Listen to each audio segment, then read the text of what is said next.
LoveBabz, Love Talk on Babz Rose Ivy. This is Publishers Week, and not to be disappointed, another great author coming on today to talk about a domestic cookbook, which she wrote the foreword for. This cookbook was written by Malinda Russell in 1866. So today, my guest is it Rafia? Unmute yourself.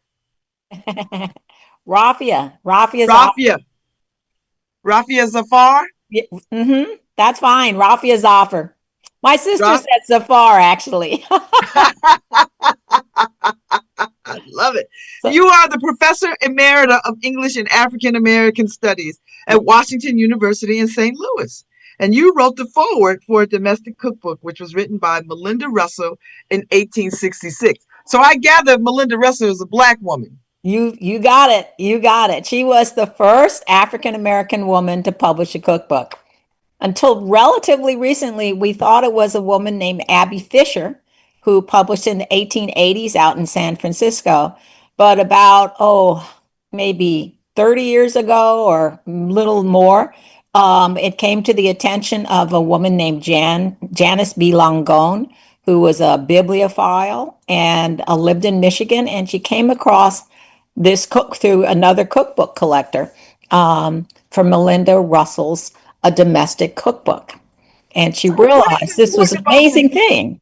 I want to know what's important, like what makes this so important, the fact that she's a Black woman in 1866, which we know what was going on. Right. How did she pull this off? No, she's an incredible person, and she's an incredible person for a lot of reasons.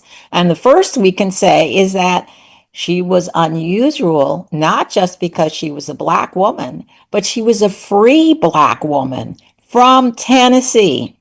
Wow. Who managed despite everything. Now, if we think of how hard they tried to keep African Americans who had been enslaved under their boot heel.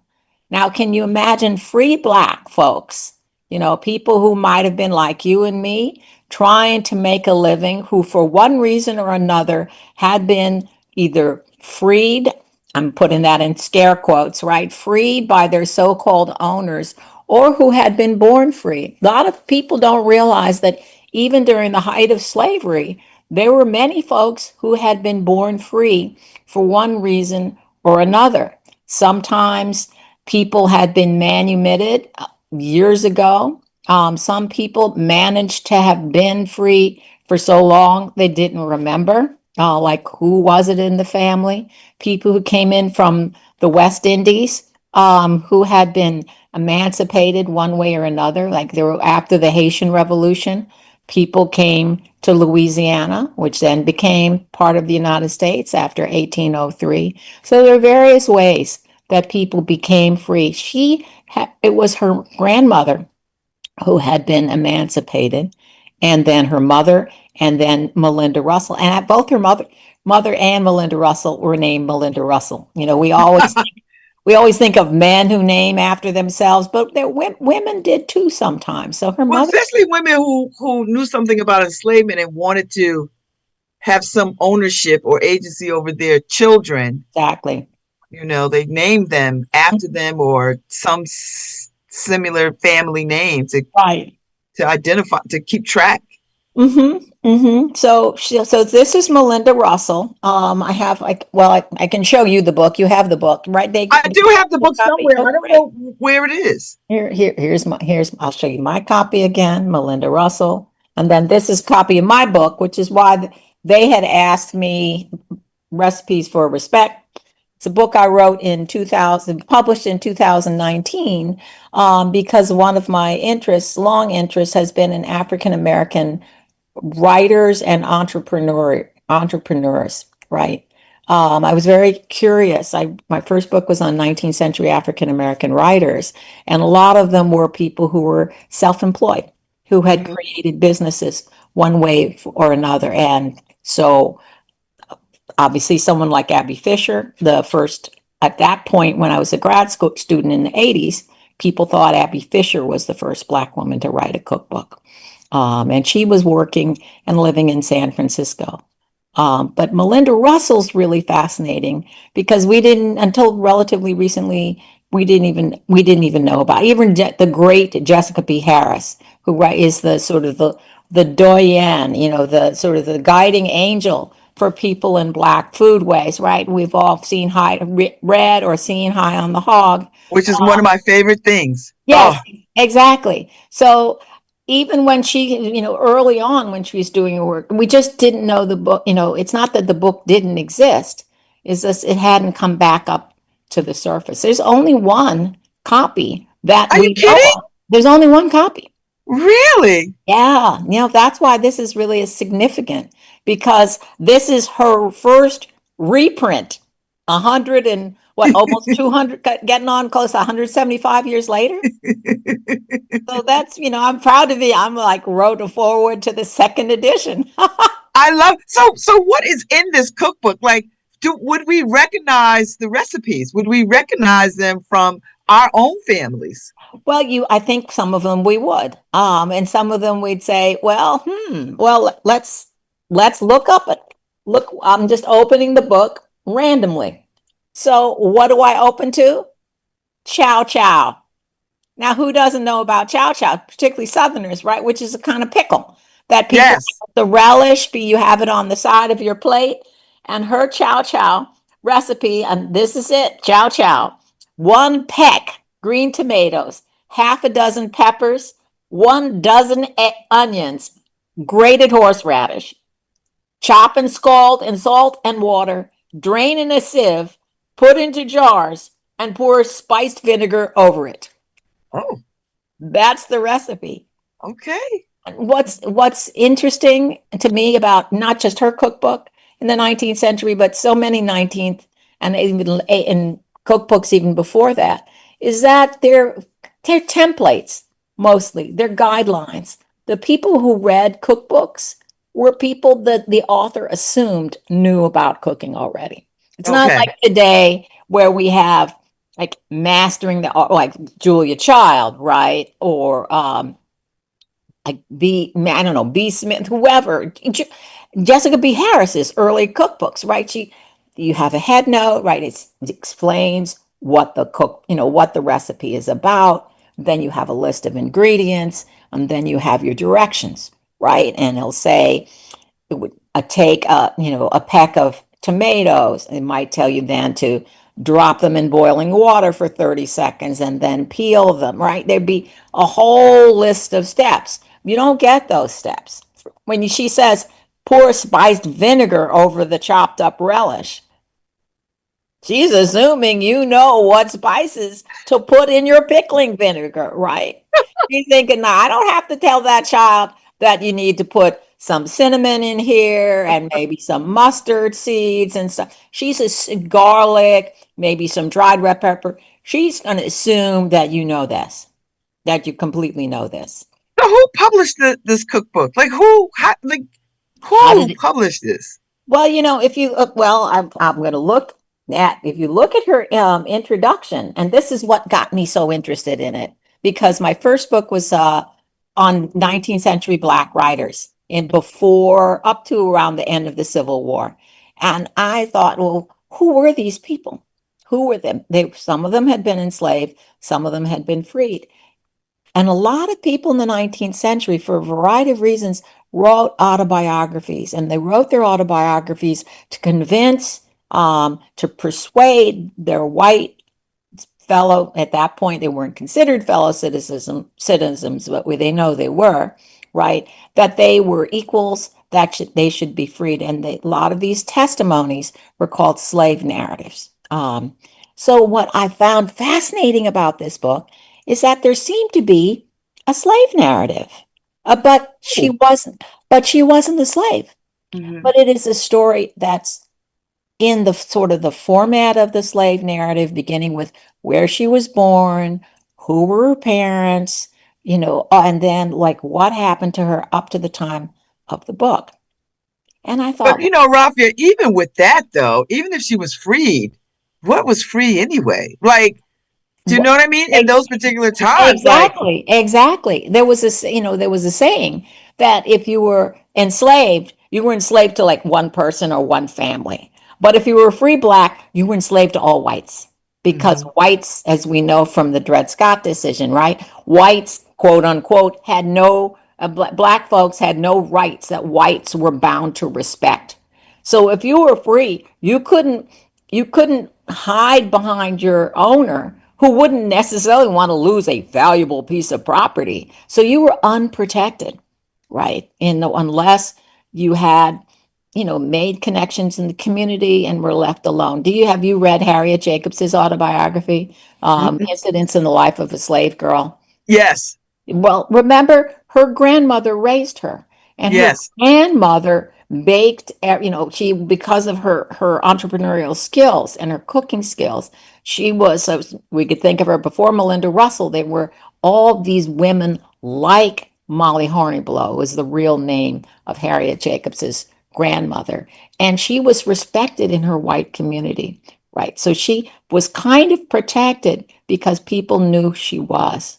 But if people didn't, or if for some reason she didn't like it, she wasn't liked, the white people in the community would have had no compunction to, if you like cross the wrong person, you could be slapped with a fine and sold into slavery, even if you had been free. So that mhm, Malinda Russell was negotiating her way up through Tennessee. She had tried to go to Africa. There was that back to the colonization movement. mhm, She had twice had been working. She had run her own boarding house. Was a professional cook, and she'd amassed this money. Been widowed early. She had a son who had lost the loose use of his hand. I mean, she says this in the little autobiography, that she was writing this cookbook to earn money for herself and for the support of her child. But so you say, okay, so how did she do this? She ends up in Michigan, in Paw Paw, Michigan, which was, which is in, I can do this on my hand, but you can't see it on the radio, right? People in Michigan would know it's in southwestern Michigan. Actually, it's about, I don't know, it was near where my mother grew up, Paw Paw, Michigan, or my grandfather used to call it Two Paws in grandpa humor. Um, but well, if you are a Michigander listening to this, you will recall probably that Michigan was full of little communities of formerly enslaved people, right? Because was part of the stop. There were stops on the Underground Railroad.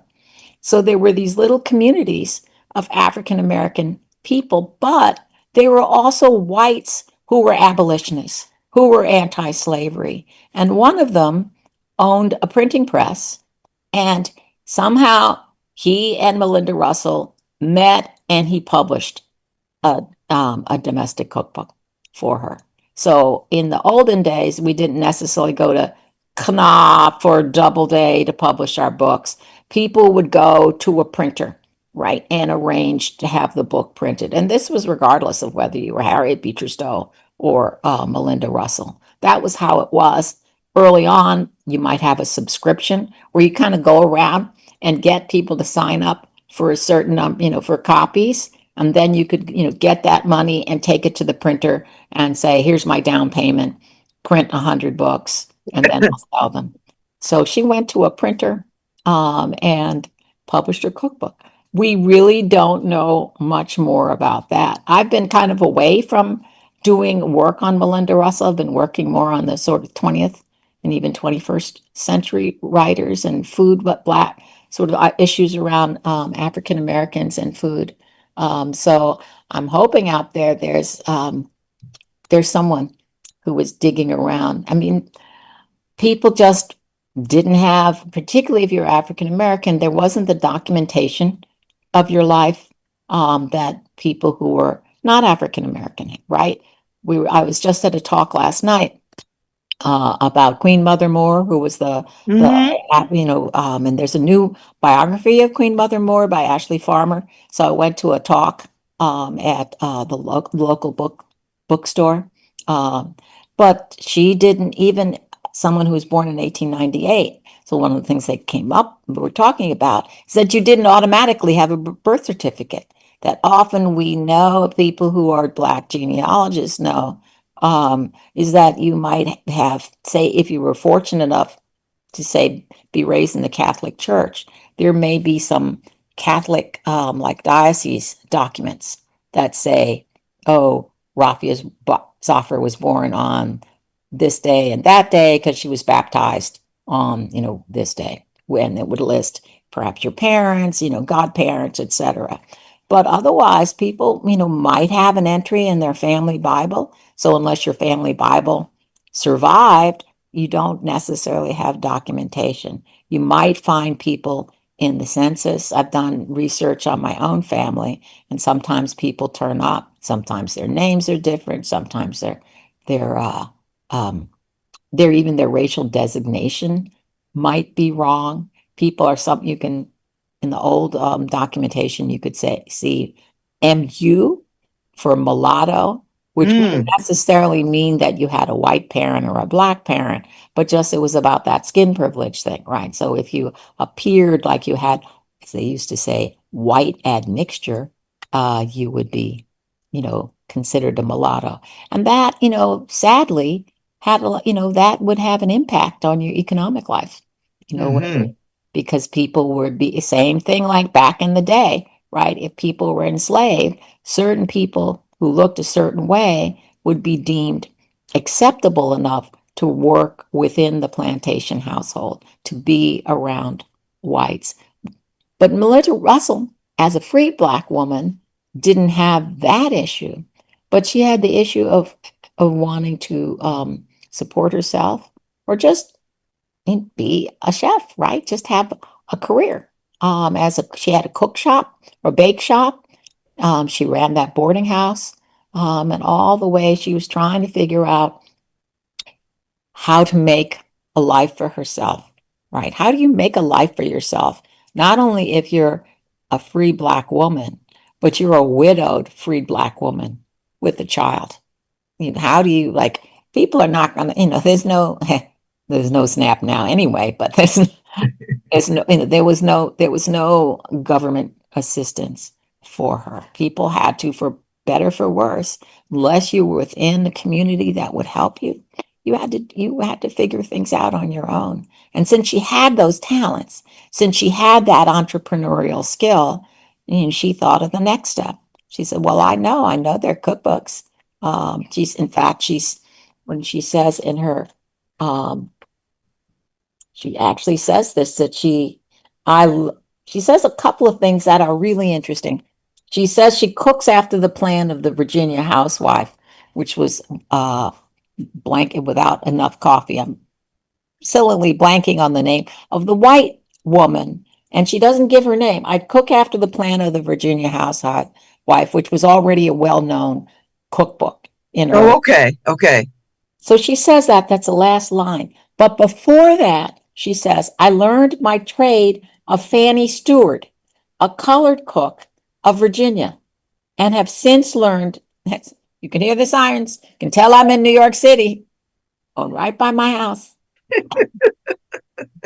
and have since learned many new things in the art of cooking.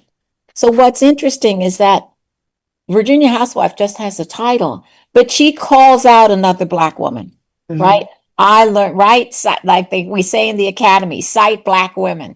So she's citing another Black woman, right? I didn't get here by myself.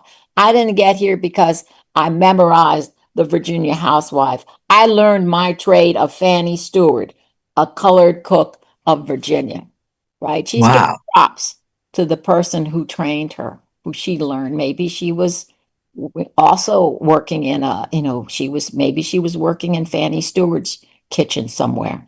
So Wow. she, But the fact that she must have been able to read and write, right? oh Like yeah, she had that ability to read well and to write well. right.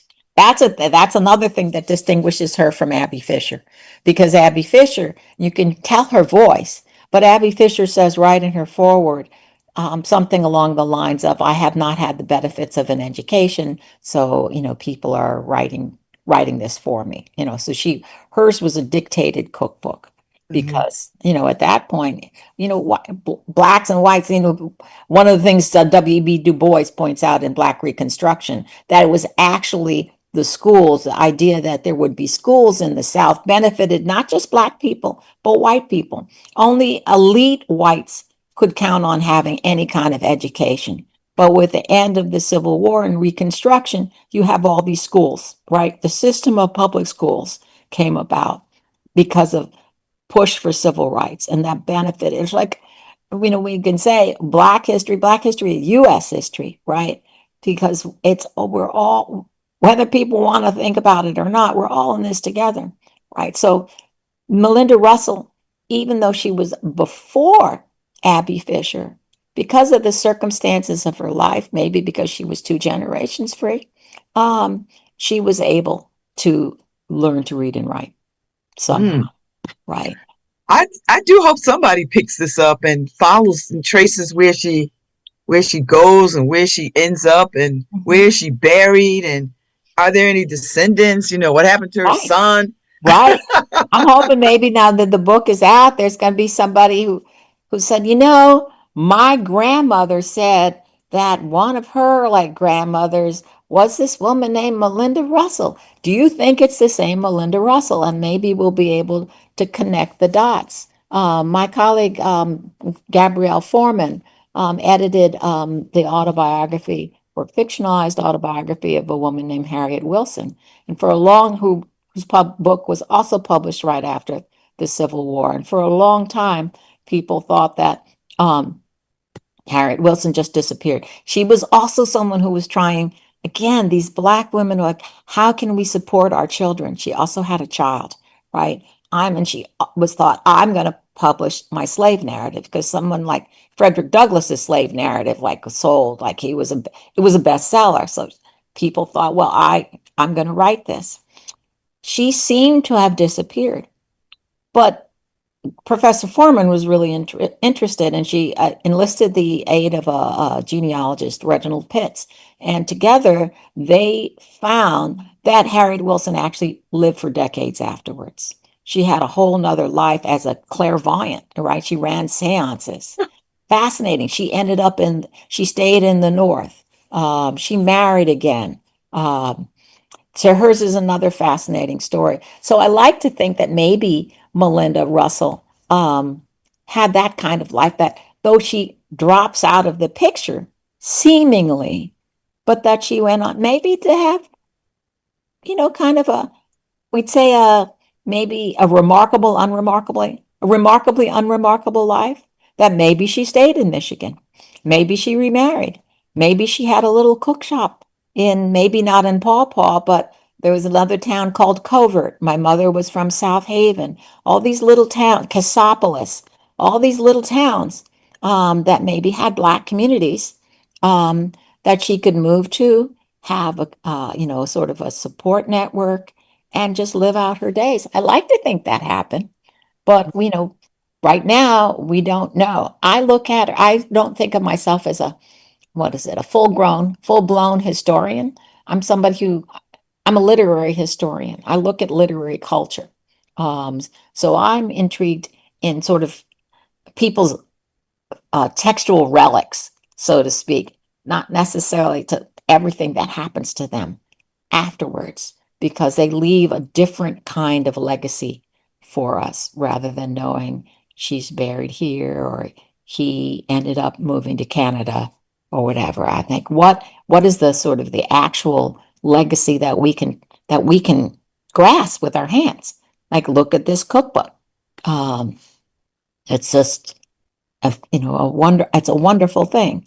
She's speaking to us from the middle of the 19th century. It's so hard for us to put ourselves in the shoes of someone like Malinda Russell or Abby Fisher or Frederick Douglass, Mhm. unless we have these texts from them, right? These writings by them, even if they say the dictated writings. Like Abby Fisher is hilarious because at one point you can even see, I can even see her like mouth twitching a little as she's trying to suppress a smile because she says in the forward, like essentially, these cookbooks are, my recipes are so clear that even a child could do them.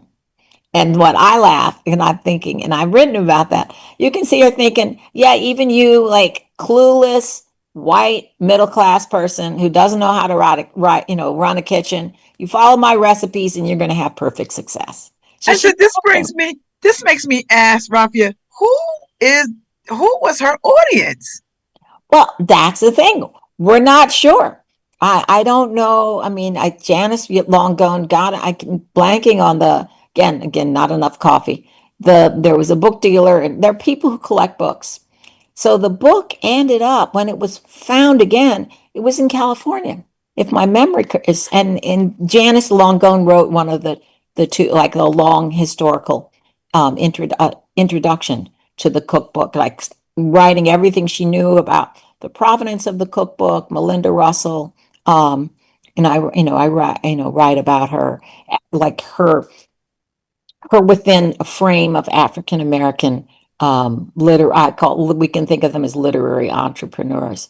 But we are assuming that the audience was people who were running households, right? The average cook, you and I wouldn't necessarily buy a cook. Books were expensive still in the 19th century, right? But Yeah, how these about that? they were, and they're getting expensive now, right? I There would be people like, I don't know, people who ran hotels or and said, I'm hiring someone, she's really good, but she knows how to make five things, right? So if you're running like a, a cook shop, or a bake shop, you might buy one of these cookbooks, right? And say, okay, this will give us 10 different recipes for plain cakes. This will give us six different, most of the recipes tended to be for desserts. Um, I like to think um, that it's because life was so sour that there were a lot of dessert recipes. But friends of mine who are, culinary historians say, well, those were the hardest things for people to make, right? Because anyone who's a baker knows you have to be pretty precise, right? You have to know the right amount of leavening. You have to know how much to beat things. If your cake is going to rise, it has to have a certain kind of volume. And those are harder than just grilling steaks. So Mhm. that's one argument that there are a lot of sweet and dessert recipes in older cookbooks because those were more difficult, right? Than just, chopping an onion and sauteing it and throwing in some, it might be different every time, but you knew basics. But to make something like a layer cake, I couldn't just go into the kitchen and say, I'm going to make a layer cake. You really you have to be an experienced cook to make a layer cake without instructions. But I think even you'd have to be pretty experienced to make a layer cake. People need the actual, the list of ingredients with the amounts. That's what's fascinating about the Malinda Russell. If I look again at her cookbooks, so I'm looking at a ginger pound cake, and I love Hmm, ginger cake. I love gingerbread. me But this, too. And then it's this not is easy to work with. Gingerbread is very difficult. It is, and she has different kinds. So there's some that are kind of flat. There's some kind of they're raised. So this one, this is a ginger pound cake, and this has more specifics. 1 pint molasses, half pound sugar, half pint sour milk, 1 teaspoon cream of tartar, 2 DO, that means ditto, soda, quarter pound of lard, melt, and then she says melt, much more specific. Melt the butter and lard with the molasses until lukewarm, stirring all the time. 5 cups flour, beat the sugar and the eggs together until light. Yolks. 1 tablespoon ginger, add the whites, beat to a stiff froth, ice while warm. But you see, there's still missing. Beaten to a stiff froth, and then the next thing, ice when warm. Okay, but what about putting it in the oven and what kind of pan? and what temperature and for how long.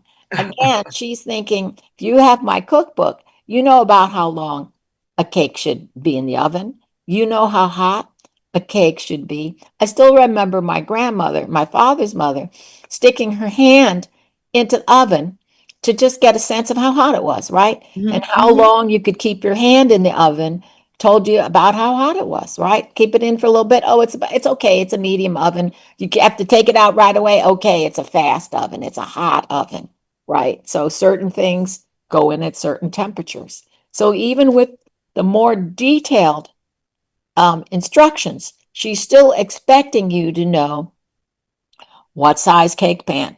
There's a video I made when my book came out with me in my kitchen back in St. Louis with some a sorry look, sorry looking gingerbread. It kind of looked like your kids, then when they make volcanoes in Yes. elementary school and they kind of rise up. I forget what they make out of them, but that's kind of what my gingerbread looked like. Because I thought I'm really going to come to the recipe like um, a complete novice. Okay. So I just guessed like what size pan, I guess. So it really looked like a hot, it really looked terrible. But there is a community of we'd say love amateurs in the sense of people who love, right? There's a Malinda Russell cook club. And I discovered, Really? yeah, you should look them up. I should have, I am. I'm so excited yeah, about and they that. have they have gone through the recipes. It's a community of cooks and they said, I can't show it to you because this is the radio, but look them up on the web. And they have gone through the cookbook and they have recreated the recipes. And they give you a little more sort of background. I think it started as a pandemic project, like so many projects, but going through the book, and then it was only available online. I think Michigan State had Michigan, so you could get, I think, Happy Trust, maybe Project Gutenberg. So a lot of things, there was the whole scanning revolution that started at the end of the 20th century. So they just took it upon themselves, I guess, in their different kitchens. We're all siloed in our kitchens and working on the recipes and saying these recipes really work. But having to step it back for those of us who aren't professional or quasi professional chefs or very experienced chefs. Like her cream cake is really great. But these are some things that you might want to, you might need to know it works better with the 375 oven, or it might be better if you put it in a glass pan rather than a metal, right? So you have this group of chefs helping you through. It's really a lovely thing. Thank you for sharing that.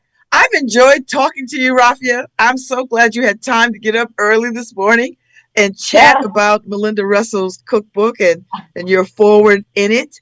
And if you have another book you ever want to come back, tell Lauren you want to come back on and we'll talk some more. Okay, great. Well, thank you so much. It was a pleasure. Even It though was I'm a thinking pleasure. it's coffee, I needed coffee.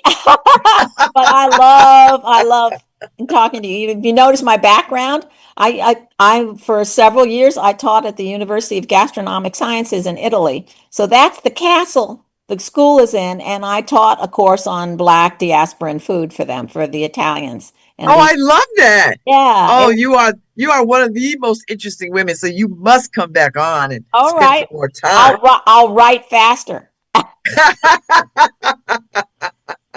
Thank you so much. Thank you. Have a great day. Thank you for You too, having and me have a good, on. go get a good cup of coffee. Okay. Take care. Bye Take bye. care. Bye bye.